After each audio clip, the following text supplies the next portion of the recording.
तो आज मैं एक छोटी सी बात पर बात करता हूं। एक छोटा सा शब्द है आर फॉर रिलेशन। अब इसी बात को हम संबंध पर लाते हैं, रिलेशन पर लाते हैं। क्योंकि मैं इतना समाज पर जोर नहीं देता हूं, मैं त्याग तपस्या पर भी जोर नहीं देता हूं। मैं ज्यादातर जोर देता हूं संबंधों की सुरक्षा पर। क्योंकि आपकी रिलेशनशिप, आपके संबंध अगर मजबूत हैं तो वही आपको भी मजबूत बना करके रखते हैं। जहां संबंध कमजोर पड़ जाते हैं वहां संबंध ही नहीं, व्यक्ति ही कमजोर पड़ जाता है। तो रिश्ते तीन प्रकार के होते हैं। एक खून का रिश्ता होता है जिसको हम ब्लड रिलेशन कहते हैं, और एक दिल का संबंध होता है जिसको हार्ट रिलेशन कहते हैं, दिल का संबंध। और एक वेल्थ मनी रिलेशन होती है, लेन देन का व्यापारिक संबंध। एक खून का रिश्ता, एक दिल का रिश्ता और एक लेन देन का रिश्ता जिसको हम स्वार्थ का भी रिश्ता कहते हैं।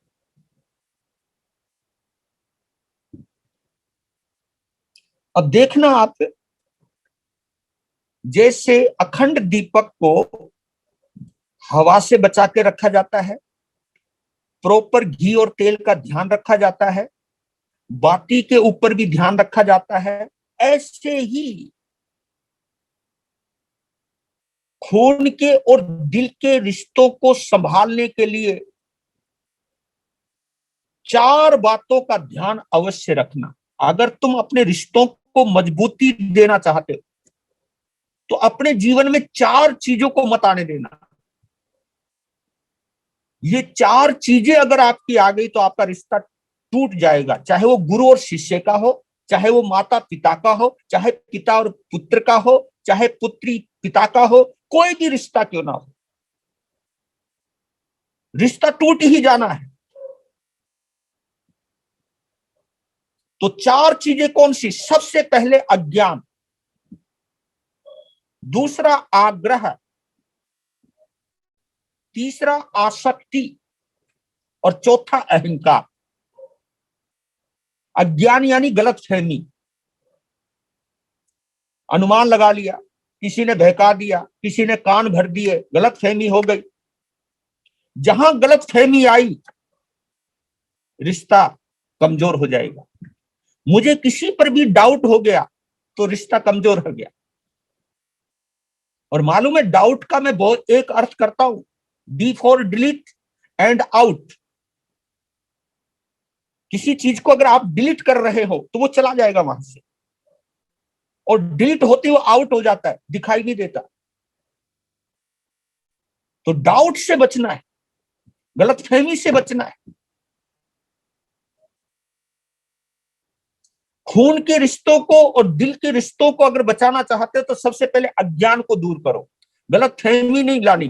किसी के कान कोई भर रहा है तो मैं तो एक चीज और कहता हूं, मैं सभी को बोल रहा हूं, जो तुम्हारे परिवार के खिलाफ कान भरता है कि वो तेरे साथ अच्छा व्यवहार नहीं कर रहा है, तेरे माँ बाप अच्छे नहीं है, तेरे भाई अच्छे नहीं है, तेरी पत्नी अच्छी नहीं है, तेरा पति अच्छा नहीं है, तेरे बच्चे अच्छे नहीं है, जो भी आपके कान भर रहा है और ऊपर से ये कहता देख मैं तेरा हितैषी हूं, मैं तुझे सही समझा रहा हूं, जो ऐसी बातें करता है वो आपका दोस्त नहीं, वो आपका दुश्मन है। क्योंकि उसने खुद के रिश्ते तो बना नहीं रखे, वो आपका भी रिश्ता तोड़ना चाहता है। तो जिंदगी के अंदर दो तरह की लोगों से जरूर बचना।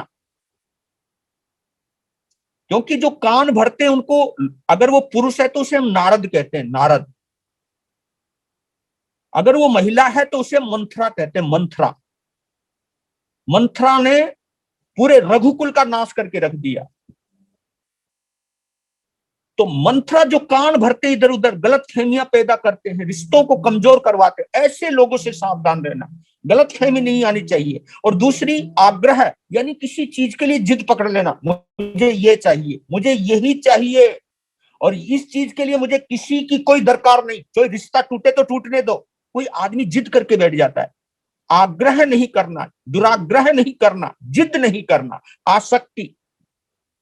आसक्ति का मतलब किसी चीज के पीछे पागल बन जाना। ऐसा होता है, लड़का लड़की पे पागल हो गया, उसे अपने माँ बाप नजर नहीं आते, या लड़की लड़के पे पागल हो गई तो वो अपनी माँ बाप की इज्जत को भी एक तरफ रख देते। यानी कहीं पर आसक्ति हो गई, अंधानुराग हो गया, और ये सोचना भूल गए कि मेरे खून का, मेरे कुल खानदान की क्या इज्जत है, मेरी कुल परंपरा का क्या सम्मान है। तो जो आसक्ति है वो संबंध तोड़ देती, गौण कर देती। और चौथी चीज है अहंकार, जिसको हम ईगो कहते हैं। और ईगो में ही उसका अर्थ छुपा हुआ, एवरीथिंग गो, कुछ भी नहीं रहेगा वहां, क्योंकि ईगोइस्ट जो होता है वो अपने को सब कुछ मानता है, बस। तो ये चार चीजें हैं जो खून के और दिल के रिश्तों में भी दरार डाल देते।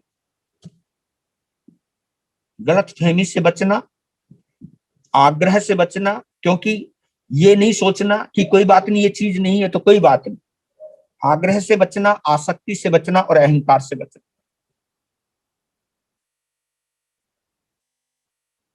तो खून का रिश्ता कौन सा ही आप जानते हो, माता पिता, पुत्र पुत्री, भाई बहन, चाचा चाची, भतीजा भतीजी, भांजा भांजी, ये सब आपस में खून के, इनको ब्लड रिलेशन कहते हैं। और इन रिश्तों को हम अखंड दीप का रिश्ता कहते हैं, अखंड दीप। इन रिश्तों को बचाना चाहिए। माँ बाप का स्वभाव शायद अच्छा ना हो, तो इसका मतलब ये नहीं कि हम माँ बाप को मानना भूल जाए या माँ बाप से संबंध तोड़ लें। यह हमारी भारतीय संस्कृति नहीं है, भारतीय सभ्यता नहीं है। हमारी बहन या बेटी तीहर में किसी वजह से नहीं टिक पाई, घर आ गई, तो उसे फिर भी संभाला जाता है, ये भारतीय संस्कृति है। हमारे चाचा जी अपाहिज हैं या मंदबुद्धि हैं, तो उनको धक्का नहीं दिया जाता, उनको फिर भी संभाला जाता है, ये भारतीय संस्कृति है, सभ्यता है। यहां संभालना सीखा जाता है, यहां धक्का देना नहीं सीखा जाता, यहां रिश्तों पर कुर्बान होना सीखा जाता है।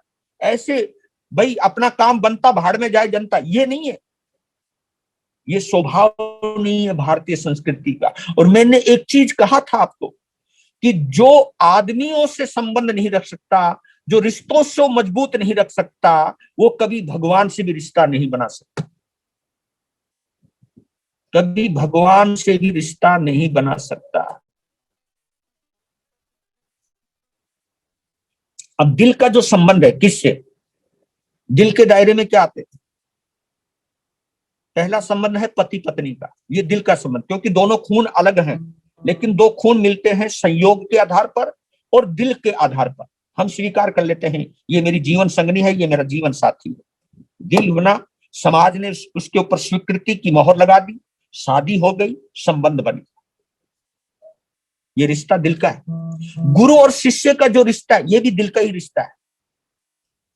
आप कहीं, कोई महाराष्ट्र का है, कोई कर्नाटक का है, कोई तमिलनाडु का है, कोई हरियाणा का, कोई पंजाब का, कोई दिल्ली का, कोई गुजरात का, कोई वॉशिंगटन में बैठा है, लेकिन मैं यहां बैठा, एक संबंध बन गया। ये दिल का संबंध है गुरु और शिष्य का। मेरे गुरुजी का जन्म कहां हुआ, मेरा जन्म कहां हुआ, लेकिन संयोग बन गया, मैंने उन्हें गुरु मान लिया, उन्होंने मुझे शिष्य मान लिया, दिल मिल गया, बन गया संबंध। भगवान और भक्त का जो संबंध है वो भी दिल का ही संबंध है, मैंने उसको भगवान मान लिया, दिल का संबंध। आज से ये मेरा बॉस है, आज से ये मेरा मालिक है, मेरा परमात्मा, मेरा सरताज है। और दोस्त का जो संबंध है, मित्र का जो संबंध है, वो भी दिल का संबंध है। और ये भी संबंध अखंड दीपक में आता है। यानी चाहे खून का रिश्ता हो और चाहे दिल का रिश्ता हो, इन रिश्तों को अगर बचाना चाहते हो तो जिस तरह अखंड दीपक की हम सुरक्षा करते हैं, हवा से बचाते हैं,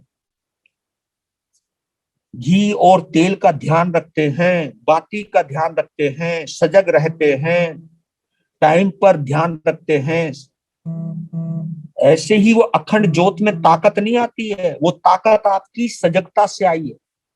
नहीं तो एक अग्नि का ही तो संबंध है, पर लेकिन उस संबंध को, उस प्रकाश को जीवित रखने के लिए आपने अपना कितना कंसंट्रेशन दिया है, आपने कितना ध्यान दिया है इसके ऊपर।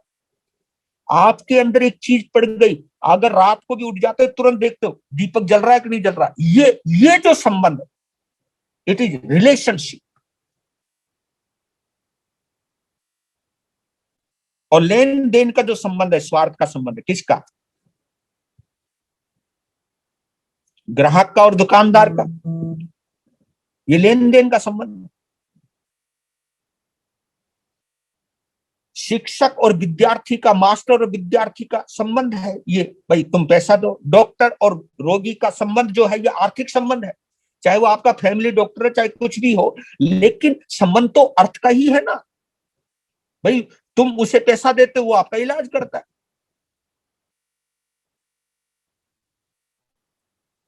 चाहे मालिक और नौकर का संबंध है, वो भी जहां पैसे का संबंध है, लेन देन का संबंध है, वो जो संबंध है, कप्तान है, खिलाड़ी का संबंध है, ऐसे कई प्रकार के संबंध हैं। जहां पैसा है बीच में, जहां दौलत है, लेन देन है, स्वार्थ है, ये सामान्य दीपक, ये सामान्य दीपक कहलाता है।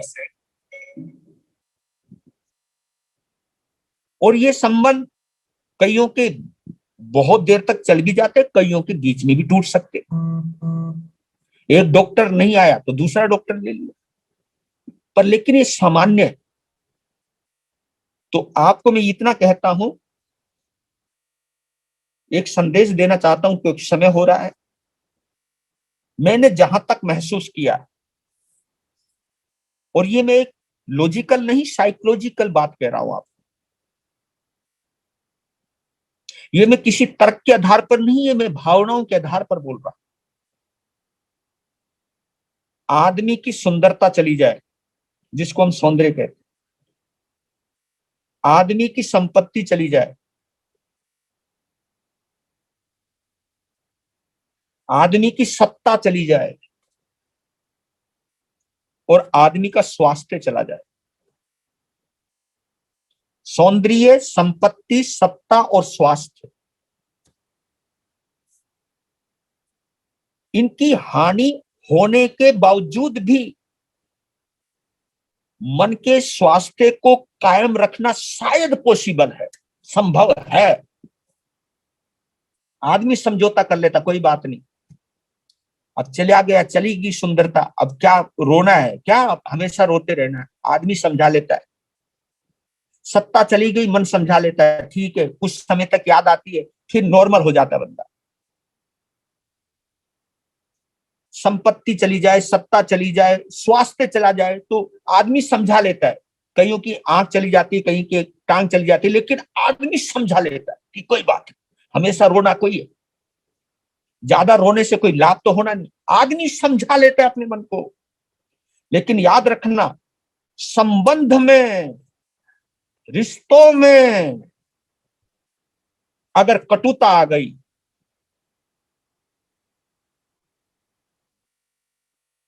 दो रिश्तों के बीच में अगर आत्मीयता की कमी आ गई, तो मन को स्वस्थ रखना बहुत मुश्किल है।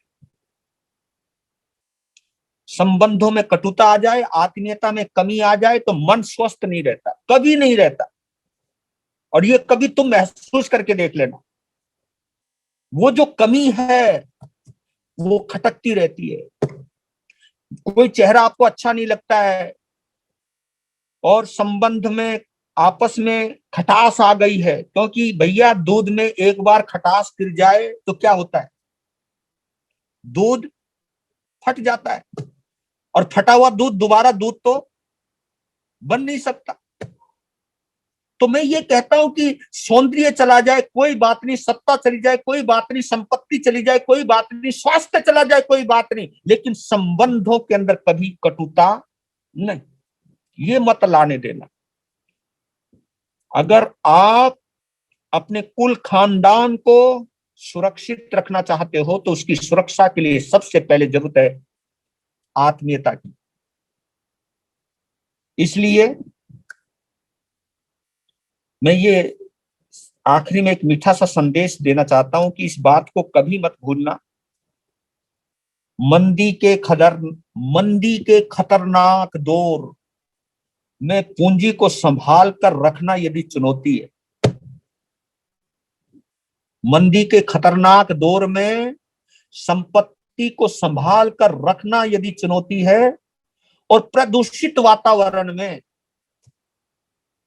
स्वास्थ्य को संभाल कर तंदुरुस्ती को टिकाए रखना भी अगर एक चुनौती है, तो जिस काल में, जिस समय में खून और दिल के रिश्ते भी अगर लेन देन के रिश्तों में बदल गए, अगर, क्योंकि रिश्तों में अगर स्वार्थ आ गया, भाई ये मेरा ये काम करेगा तो ये मेरे लिए उपयोगी है। मैं तो कभी कभी कहता हूं लोग भी बड़े कमाल के होते हैं। कई कहते गुरु महाराज हम आपके भगत हैं। हाँ जी ठीक है, वो हमारी जन्म पत्री देख दो ना। है क्या मतलब? नहीं गुरु महाराज अब आप ही तो संभालोगे हमको, कोई मंत्र दो ना। यानी लेन देन का चक्कर वहां। तो मैंने कहा जहां लेन देन आ जाएगा वो रिश्ता कभी मजबूत नहीं रह सकता। तो मेरे बंधुओं, रिलेशन को बनाए रखने के लिए संबंध को, और संबंध का मतलब जानते हो समान रूप से बंध जाना, और ये बंधन जो ऐसा, ये बंधन नहीं है, ये सुरक्षा है। संबंध जितने मजबूत रहेंगे आप उतने सुदृढ़ रहेंगे। तो मैं आज अक्षय तृतीया के ऊपर एक मीठा सा संदेश देना चाहता हूं। अगर रिश्तों को अक्षय रखना चाहते हो, अपने प्यार को, अपने व्यापार को, अपने परिवार को, अपने संबंधों को, अपने सुख को, अपने स्वास्थ्य को अगर अक्षय रखना चाहते हो, पहले आप आपस में कनेक्टेड रहिए, आप आपस में जुड़े हुए रहिए। एक दूसरे की जो फीलिंग्स है, गुड फीलिंग्स है, पता नहीं किसकी दुआ किसकी सुरक्षा कर जाए, किसकी आत्मीयता किसके काम आ जाए। और ये आत्मीयता दौलत से नहीं कमाई जाती, लेन देन से कमाई नहीं जाती। क्योंकि एक कहावत आती है कि दौलत से हम नौकर खरीद सकते हैं लेकिन सुपुत्र नहीं खरीद सकते। हम दौलत से हम दवाइयां खरीद सकते हैं लेकिन स्वास्थ्य नहीं खरीद सकते। दौलत से हम मखमली गद्दे खरीद सकते हैं लेकिन नींद कहां से लाओगे? नींद नहीं खरीद सकते तुम दौलत से। ये दिल का सुकून है, इस दिल के सुकून से ही आप अपने संबंधों को सुरक्षित रख सकते हैं।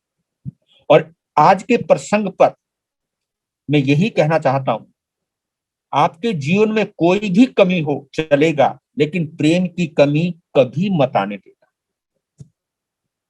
आज के प्रसंग पर यही आपको संदेश देना चाहता हूं।